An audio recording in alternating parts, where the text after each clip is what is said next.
Öncelikle Morisco kelimesinin anlamından başlayalım. Müslümanların ve Yahudilerin Güney Avrupa'dan zorla çıkarıldığı 1492 yılından sonra İspanya'da kalan Müslümanlara genel olarak Morisco adı verilmekteydi.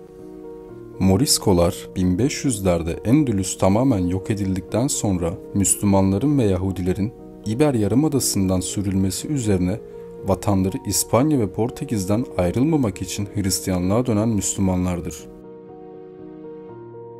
1492 yılı İslam ve Avrupa tarihi için önemli ve trajik kesişim noktalarından biridir. O dönemlerde İspanya'da yaşayan Müslümanlar ve Yahudiler Avrupa'dan kovuldular. İspanya Kralı Ferdinand ve Kraliçe Isabella'nın orduları Güney Avrupa'nın kendi deyimlerince yeniden fethini tamamladığında İslam'ın Batı Avrupa'daki tarihi sona erdi. Aslında her şey 1492'de birden son bulmadı. Güney İspanya'da yoğunlaşan Müslümanların var olma mücadelesi 1609 yılına kadar devam etti. Endülüslü Müslümanlar 1492 yılında 3 tercihle karşı karşıya kaldılar. Hicret, cebren yani zorla Hristiyanlığa geçme ve ölüm. Bu seçeneklerin hepsi çeşitli biçimlerde gerçekleşti. Başarabilenler bütün varlıklarını geride bırakarak Fas, Cezayir, Tunus, İstanbul olmak üzere çeşitli bölgelere göç ettiler.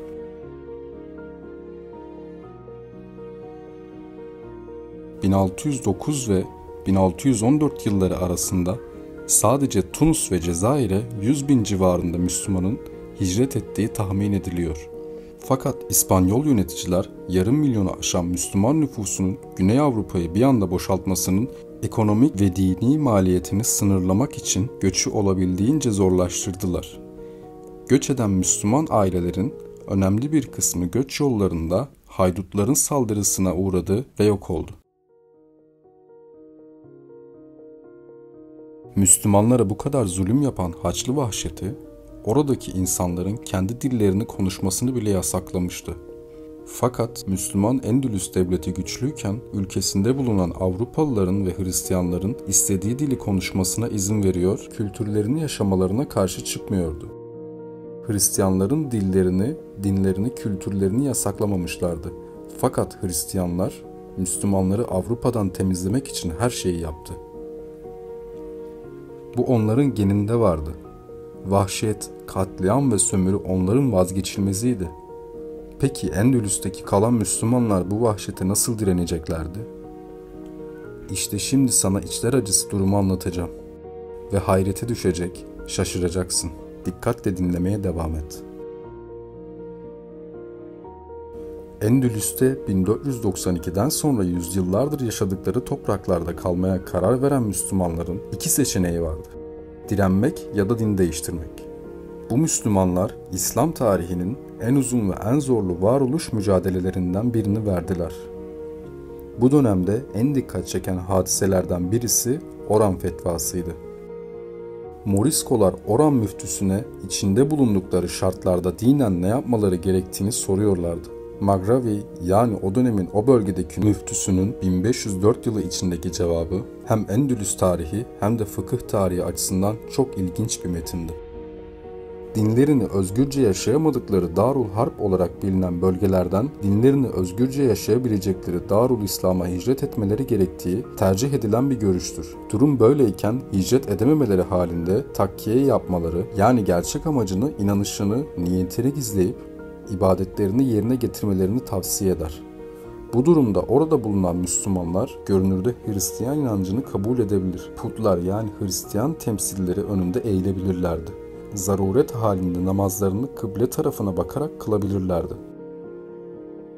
Haram olduklarına kalben inandıkları müddetçe domuz eti yiyebilir, şarap içebilir, gelirini fakire dağıtmak şartıyla faiz alabilirlerdi. Aynı şekilde ölüme zorlanmaları halinde dinlerini açıkça reddedebilirlerdi. Son olarak bu Oran fetvasının en ilginç kısımlarından birisi Hazreti Peygamber'e açıkça sövmeye zorlanmaları halinde Moriskoların Muhammed yerine Mehmet ismini kullanmalarıdır.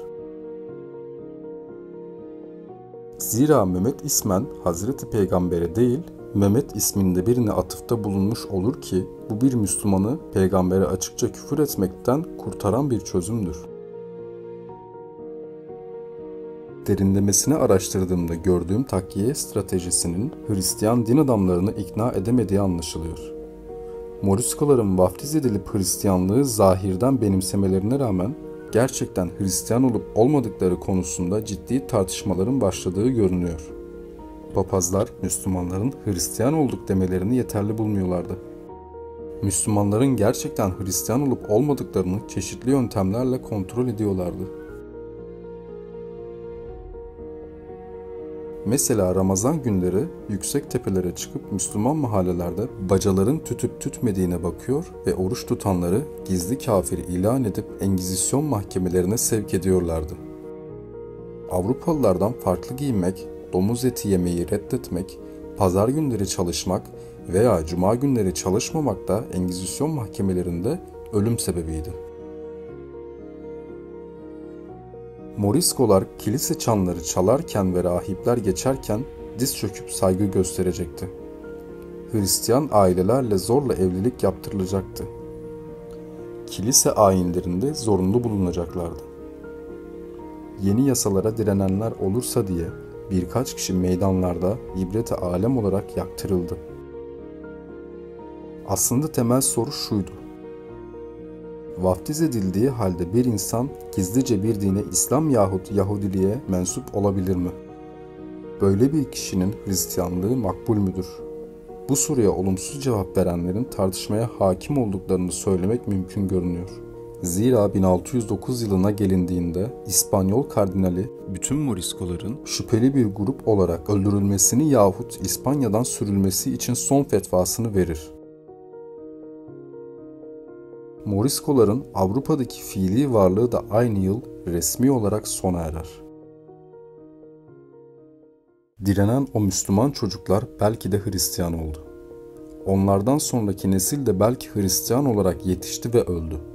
Oran fetvası durumun ne kadar içler acısı olduğunun deliliydi aslında. Her yönden kuşatılmışlık böyle bir şeydi. İnsanı her türlü pislikleri yapmaya mecbur bırakıyordu.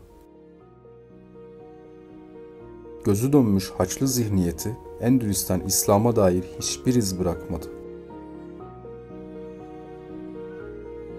Fransız bir fizikçinin söylediği bir söz, her şeyi tüm gerçekliğiyle açıklıyordu aslında.